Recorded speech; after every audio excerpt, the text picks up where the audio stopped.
Look, aside from this past weekend's UFC 304 card and this upcoming UFC on ABC 7 card. Oh, real quick, you guys mentioned day card. I just want to give you guys the info because I know the UFC mixes it around a little bit.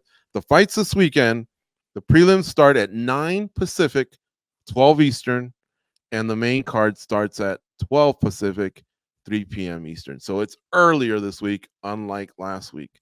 Let's talk about the big news from this past weekend. So the 12-6 elbows, Nolan, that news kind of got swept under the rug a little bit because it was fight week. You know, UFC 304 was a solid card, 2 title fights and everything. But let's talk about that. That is the technique, yes, right there, that John Jones has his only loss pinned to because of a 12-6 downward elbow, which was an illegal strike. And referee Steve Mazzagatti stopped the fight. And when Matt Hamill couldn't continue, he disqualified John Jones. That's his only loss there.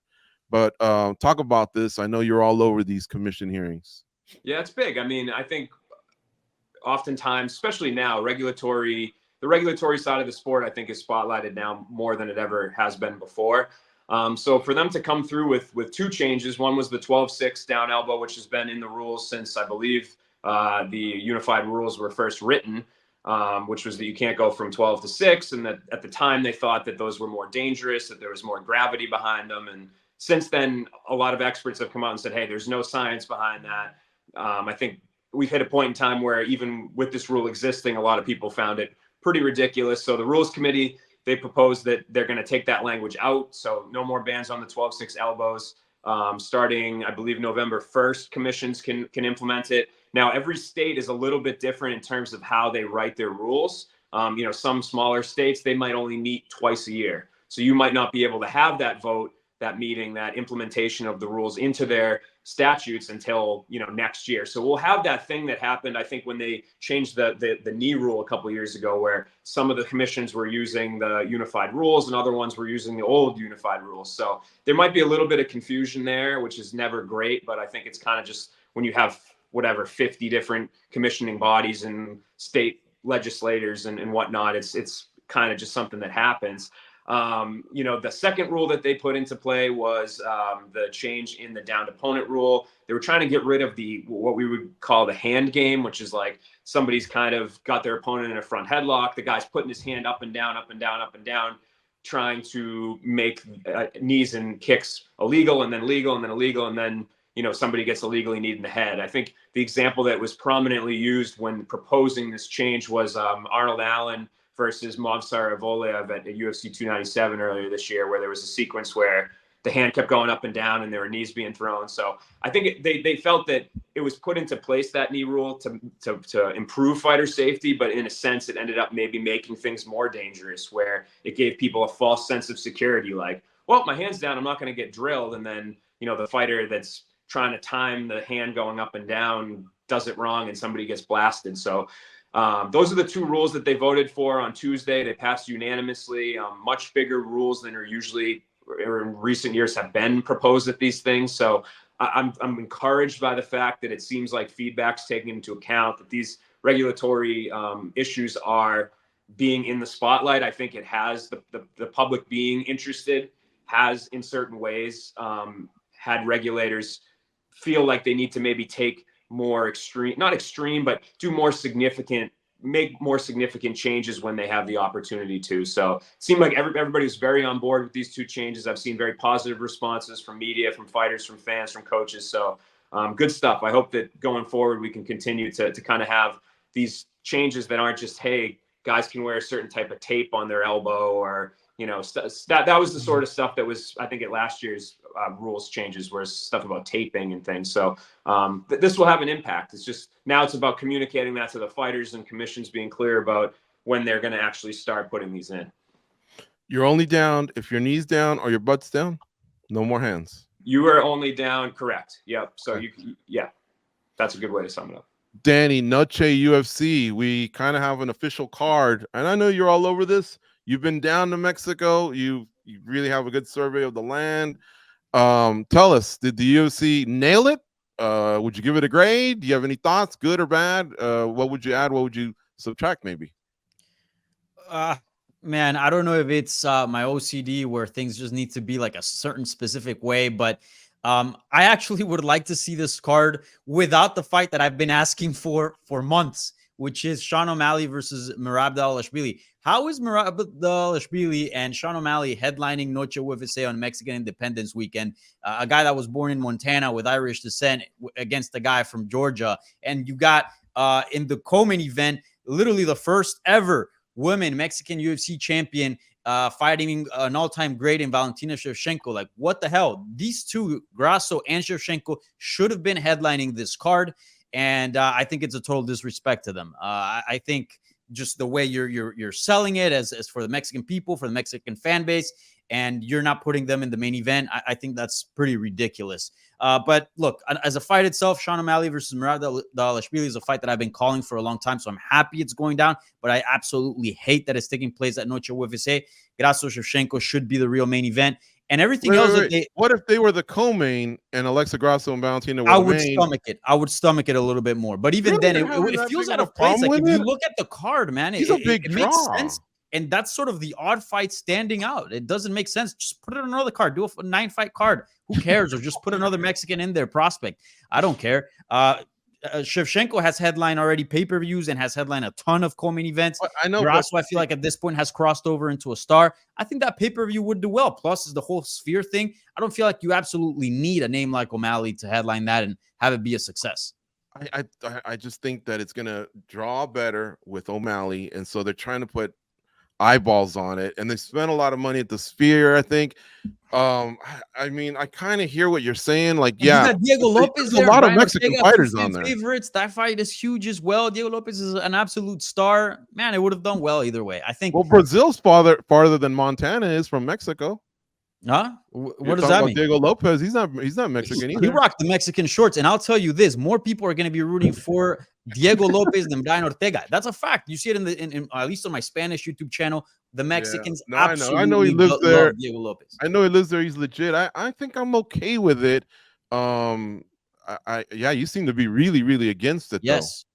Though. Yes. What if something happens? My brother. It's Noche UFC, hermano. But I'll say this: at least Merab Dvalishvili has done a good job at embracing the Mexican culture. I don't know if he saw this coming, like, oh, I'm going to fight on Mexican independence. But for some time now, since he fought Cejudo, he's been repping the Mexican flag and the Mexican culture. So at least there's that. But no, Grasso Shevchenko should have been the main event. Plus, historically, is a very important fight. One of the most important fights in women's MMA history. Danny, you're getting some pushback here. Michael in the chat, brain dead take. Brian John can't decide his first name and his last name there. He's saying bad take as well. I kind of agree with them, man. Like I said, you even said just take them out and go with 9. That's how against it you are. I mean, yes, dude. It's a Mexican themed card, and you're putting a guy that was born in Montana, an American with Irish descent, against somebody from Georgia. Makes no sense. Okay, all right. I mean, all right. Goes last take from you. From this past weekend. I know you were pretty adamant about it. Hold up, one more second. Sure. I'm gonna fire back here because I'm taking hella shots at the chat's taking hella shots at me. Crisco Wild, Noche UFC isn't even happening in Mexico. Bad news for you. Vegas used to be part of Mexico. The border got changed, and I'm not gonna get here into politics, but it is happening on Mexican soil. That used to be Mexico. So all right, I'm on my way out because I know I'm gonna get a bunch of shit now. Goes, what about these bonuses? What do you think of Dana saying, hey, that's it, you're not going to talk me into anything larger than 50 grand, so no UFC, or sorry, no 300,000 for the historical card, or this one got talked into? Did you like what he said? I'm all about just they should up them anyways, but I didn't like anything of what he said. I mean, look, I think we've all been this person in life before. At some point, George didn't clean his room, so guess what? Nobody goes to Disneyland. Like, we've all done shit like that, but we're not in charge of a big corporation. That's some drama being revealed. I'm just saying, like, we're not in charge of a giant corporation like this. Like, you can't be doing this stuff. How are you you're gonna take it out on your entire roster for what a select amount of fighters did? And not even every fighter on that card did that. And really, was it the most atrocious thing? You're telling me Gregory Rodriguez wasn't trying to finish that fight? Bruna Brazil didn't hit Molly Meatball with everything she had. Daniel Pinedo, didn't he look like he was in a car crash at the end of the fight? Like, listen, dude, I've said this over and over. If you have a problem with how some of these fights play out, your problem is not with the fighter, your problem is with the sport. The sport gives you the room to fight like this, okay? You're gonna have these types of fights from time to time, but that's the great thing about your organization, Dana. That's the great thing. We get a bunch of fights. So if one of them sucks, guess what? We're going to have a good one somewhere on that card. It's not like boxing where everything's on that main event. These things just happen, man. Like, you can't punish an entire roster over it. I mean, that's just not the way to go. And it's kind of dangerous grounds as far as like influencing future fighters and telling them, look, either fight the way I want you to fight, or you're just not going to get bonuses. I don't think that that's fair. That's not a good look for the sport, right? Like, I want to know Which who he the kind of best. said. He kind of said when Bilal, he's been training with those guys, so I'm not surprised he fought that way a little bit. And I don't know, like he's I kind of thought that was dropped a good these. fight. That was So a did fight I. What's wrong title with that fight. fight? I didn't think Mokayev's style was that bad either. I didn't find him to be this guy that, oh my God, is obsessed with wrestling or anything. If you're gonna talk about, this guy, he's sometimes. I mean, look, of course he's built the UFC into something pretty special, but at the same time he's not bulletproof. And here's what I mean by that. He's just kind of all over the place. And the problem is, in sending that message, he kind of craps on his own fans. Sometimes even those are fighter takes that the fans are saying, when they're voicing their displeasure, or the media or whatever. But Mokayev, yeah, the matchmaker said he was difficult. I mean, dude, there's a lot of fighters that are difficult. Somebody pointed out in the chat, Conor McGregor's throwing a dolly and ruining fights, but because he sells, right, they allow him to do some of that stuff. Or John Jones and the numerous disappointments he's had on the promotion as well, but yet they look the other way. So I don't know. Was it a sucker move? It was a sucker move, man. You don't say, hey, for Allah, for peace, we're Muslims, let's take this picture. Yeah, that was horrible. He shouldn't have done that. But if that was the reason for the cut, then I suppose. But I'm telling you, man, there are some things here that just baffle me when it comes to this. The bonus is, if that's what you got talked into, that's what you get talked into. Why do you give 200,000 to Patty Pimlet? I thought both of the arm triangles were nice finishes. They went for it. In fact, 3 of the first 4 fights ended by submission. One of the reporters said, it could it be that it's 3 a.m., 6 a.m. when some of these guys are fighting? He goes, who gives a fuck? And that's just his defense to yell back. Dude, hell yeah, man, it matters. How many times do you see when West Coast teams are flying to the East Coast? That's taken into play because the odds makers, the experts, know that a team's going to kind of struggle in that first quarter getting going because they're not used to the time zone. That's just 3 time zones. Back-to-back games in basketball. Even Nolan's Celtics, who are the world champions, will probably come up flat on a back-to-back, especially on the road, or the fourth game of a road trip or whatever. This is known, in all of sports, that fighters can be flat. So yeah, that might have even had something to do with it. But to just all of a sudden shut it down, I just thought that was ridiculous. And they have the money.